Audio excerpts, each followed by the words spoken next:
اور عمل کرنا چھوڑ دے، اس قوم کے اوپر تو انا للہ پڑھنے کا کچھ کیا ہی نہیں جا سکتا۔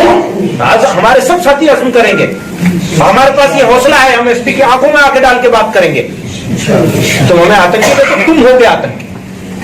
ہم نے یہ امن کے لیے یہ کام کر رہے ہیں، یہ ہم امن کے عزم کے ساتھ یہ کام کر رہے ہیں۔ ہم نوجوانوں کو کارآمد بنانا چاہتے ہیں، ہم اس ملک کے، اس سرزمین کے حصے دار ہیں، کرایہ دار نہیں ہے کہ ہم جمع ہو کر کے اگر اپنے نوجوانوں میں قابلیت پیدا کریں گے تو وہ تمہارے لیے مشکل ہو جائے گا۔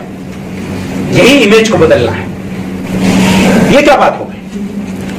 میرے کپڑوں کی بنیاد پر، میرے لباس کی بنیاد پر یا میرے دھرم کی بنیاد پر دیش کے فیصلے ہوں گے؟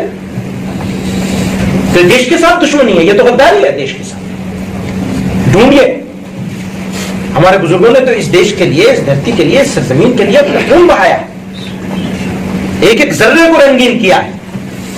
ہمیں محبت ہے اس سے، اس سرزمین سے ہم کو محبت ہے۔ اللہ تعالیٰ نے یہ سرزمین ہمیں میدان عمل بنا کے عطا کی ہے، ہمیں اس کی خدمت کرنی ہے، اس میں اس کو چار چاند لگانا ہے اس ملک کو۔ چند لوگوں کی باتوں کی وجہ سے ہم مایوس ہو جائیں گے، ہم ڈر جائیں گے، ہم پیچھے ہٹ جائیں گے، یہ نہیں ہوگا۔ ہاں ضرورت پڑے گی تو جانوں کا نذرانہ بھی پیش کریں گے، کوئی مشکل نہیں۔ سبق سیکھا ہے، پھانسی کے پندوں کو چھوما ہے، اپنا کفن لے کے ساتھ گئے ہیں، یہ کیا مشکل ہے؟ انشاءاللہ کوئی مشکل نہیں ہے اس میں۔ اگر میرے وطن کو ضرورت ہے تو میری جان جائے گی، اور وہ میرے لیے فخر کی بات ہوگی۔ میرے وطن کے لیے میری جان جائے گی تو سمجھو میرا کام لگ گیا، مجھے حکم دیا گیا ہے، تو کس گھبرانے کی ضرورت نہیں۔ اور امیج کریکشن کے اوپر کام کرنا ہے، غصے میں نہیں آنا ہے، غصہ کمزور لوگوں کو آتا ہے۔ یہ تو حضرت علی کرم اللہ وجہہ نے وہ ظاہر سے فرمایا، خود نبی کریم صلی اللہ علیہ وسلم نے بھی فرمایا، وہ پہلوان کون ہے کا جو غصے میں قابو پا جائے، بس وہی پہلوان ہے۔ تو آپ کو پہلوان کی شکل میں دیکھنا چاہتے ہیں، اپنے نوجوانوں کو پہلوان کی شکل میں دیکھنا چاہتے ہیں، نہ کہ کمزور کی شکل میں۔ بیمار سے کیا امید ہوگی، کیا مستقبل ہوگا ہمارا اگر کوئی قوم کا جوان اور اس کی نسل، اگلی نسل بیمار ہو جائے؟ اور ایک بات یاد رکھیے، اگر کوئی شارٹ ٹرم ویژن لے کر کے چلیں گے آپ فیل ہو جائیں گے۔ ہمارا لانگ ٹرم ویژن، 50 سال کے بعد ہم کہاں کھڑے ہوں گے، 100 سال کے بعد ہم کہاں کھڑے ہوں گے، 200 سال کے بعد ہم کہاں ہوں گے، ہماری کیا حصہ داری ہوگی۔ اور یاد رکھیے، حصہ داری کسی بھی چیز میں ہو، کسی بھی چیز میں حصہ داری ہو، اپنے گھر کے بزنس میں بھی حصہ داری ہو، حصہ داری اسی کو ملتی ہے جو کارگزاری کرتا ہے، جو محنتی ہوتا ہے، جو اہل ہوتا ہے۔ جو نااہل ہوتے ہیں ان کو تو ماں باپ بھی وہ اہمیت نہیں دیتے، 4 بچوں میں سے اس بچے کو جو نااہل ہوتا ہے۔ اہمیت اسی کو ملتی ہے جو اہل ہوتا ہے، جو محنتی ہوتا ہے، جو کارگزار ہوتا ہے، جو ایماندار ہوتا ہے، جو شریف ہوتا ہے، جو خدمت گزار ہوتا ہے۔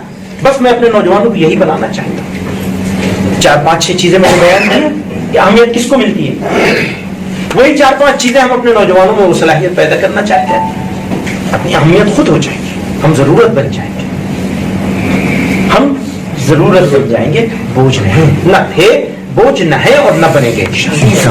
ہم اسٹ ہیں اس ملک کے، ہم سرمایہ ملت نہیں ہے صرف، بلکہ سرمایہ ملک ہے، اس ملک کے لیے سرمایہ ہے، ہم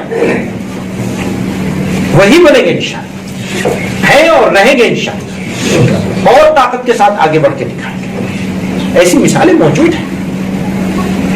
تو میں لمبی بات ہو گئی ہے، بس اسی پر ختم کروں گا کہ پہلا جو ہمارا کام ہے، سب سے بڑی ذمہ داری، وہ امیج کریکشن۔ آپ سفر کے ذریعے، حضر کے ذریعے، معاملات کے ذریعے، ہر ذریعے سے آپ لوگ کاروبار کرتے ہیں، ہوٹل چلانے کا، ریسٹورینٹ چلانے کا، آنے والے آدمیوں کے ساتھ اچھا معاملہ جو کرتے ہی ہیں، آپ بزنس کے لیے کرتے ہیں نا، بزنس کے لیے۔ اور کتنے ایسے غیر مسلم آپ کے گاہک ہیں جو غیر مسلموں کا ڈھابا یا غیر مسلموں کا ریسٹورینٹ چھوڑ کر سلیکٹ کر کے آپ کے ہاں آتے ہیں۔ اکثریت ایسی ہے جو اپنے غیر مسلموں کا ریسٹورینٹ چھوڑ کر آپ کے ہاں آتے ہیں، آپ کے رویے کی وجہ سے، آپ کی کوالٹی کی وجہ سے، آپ کی ایمانداری کی وجہ سے، ایمانداری کے بزنس کی وجہ سے۔ وہ یہ نہیں دیکھتے کہ یہ مسلمان ہے، اچھا ماشاءاللہ سب داڑھی والے، اکثر داڑھی والے ہیں، تو جانتے سمجھتے بوجھتے ہوئے بھی ان حالات میں برادران وطن کے اکثریت ایسی ہے جو آپ کے ساتھ بزنس کرنا پسند کرتی ہے اس وجہ سے کہ آپ اچھا معاملہ کرتے ہیں. اس کا مطلب یہ ہے ہرگز مایوس ہونے کی ضرورت نہیں ہے, بے شمار اپرچونٹیز ہیں ہمارے پاس.